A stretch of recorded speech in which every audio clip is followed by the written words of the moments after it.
Pirmomis vasaros dienomis projekto Kviečiu šokti pažadinta aistra dalyviai rinkosi į Trakų rajone įsikūrusi kaimo turizmo kompleksą Margio krantas. Čia vyko treniruočių stovykla, kurioje projekto dalyviai susipažino su savo šokių partneriais ir mokėsi sportinių šokių pagrindų. Neblogas lygis.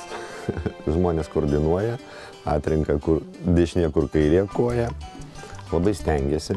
Aišku, atvažiavo į stovyklą, reikia išmokti šitus pagrindus, kurie jie naudos paskui šokiuose.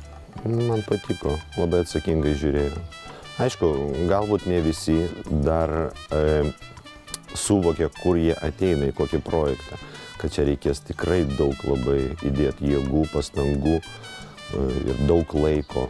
Stovykloje šokėjai susipažino su projekto treneriais, 3 vyrais, kurie visą pusmetį mokė šokių žingsnelių ir padės kurti estetiškas gražias choreografijas.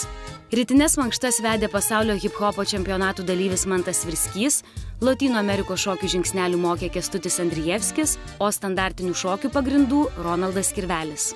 Fantastiškai žmonės iš tikrųjų apsiginklavę nepaprastą kantrybę, nes aš įsivaizduoju, kaip tokio lygio žmonėm yra sudėtinga aiškinti tokiem dundukam abėcėlę elementarę, kaip judėti, ką daryti ir kodėl. Ir iš tikrųjų mokytas Ronaldas man išaiškino ne tik kaip reikia judėti, bet ir kodėl, kokie kūno sąnariai dirba, sausgyslės, raumenys, viskas iš tikrųjų yra labai įdomu. Po intensyvių alinančių treniruočių dalyviai suprato, kad išliejus prakaitą būtina daug ilsėtis ir gerai maitintis.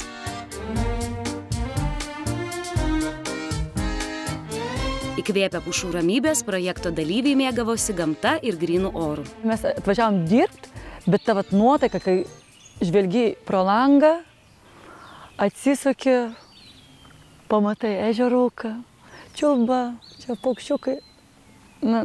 Tobula, tiesiog tobula. Atsisveikinimo vakarą kompleksas Margio krantas dalyvius pakvietė į karštą pirtį, po kurios sekė šėlionės šalia esančiame ežeriuke. Kaip praėjo dalyvių vasarą, kaip sekėsi mokyti šokių žingsnelių ir kokios buvo jų pirmosios emocijos susipažinus su partneriu, jau kitoje Kviečiu šokti pažadinta aistra laidoje. Palaukite, dar Katažina nori kažką pasakyti. Noriu tiesiog visiems dalyviams, profesionalams, neprofesionalams palinkėti daug gerų emocijų ir kad tie jausmai, ta aistra tikrai atsispindėtų kiekviename šokyje. Tai nuotaikos, sveikatos mums visiems ir daugiau šypsotis.